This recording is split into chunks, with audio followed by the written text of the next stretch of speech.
ஏமாச்சான் நம்ம என்ன ஒரு பல கோடி வருஷமா அந்த மண்ணுக்குள்ளே இருப்போமா?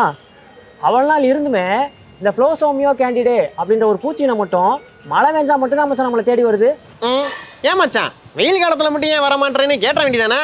அப்படி நினச்சதான் மச்சான் ஒரு நாள் சோகமாக போய் அது பக்கத்தில் நின்றுனா அவன் கூட அது இனத்தை சேர்ந்த ஒரு ஆள் கூட பேசிகிட்டு இருக்கு. அவன் ஆள் முரட்டு பீஸு, நான் 10 ஸ்டெப்ஸ் பேக்கு.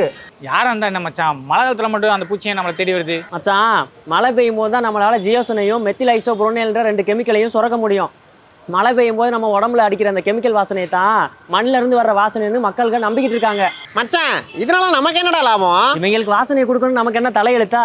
இந்த வாசனையை வச்சு அந்த பூச்சி நம்மளை தேடி வரும். அந்த பூச்சி மேலே ஒட்டிக்கிட்டு வேற ஒரு இடத்துக்கு போய் நம்மளோட இனத்தை பெருக்கிறதுக்காக தான் மச்சான் நம்ம அதெல்லாம் பண்ணிட்டு இருக்கோம். ஏங்க நம்ம ஃப்ரெண்ட்ஸ் வரலையா? என்ன மழையே வரல, வந்துட்ட? மின்னல் வெட்டுச்சு, அதான் உங்களை கூட்டிட்டு போய் பக்கத்து தெருவில் விடலான்னு வந்தேன். வரீங்களா?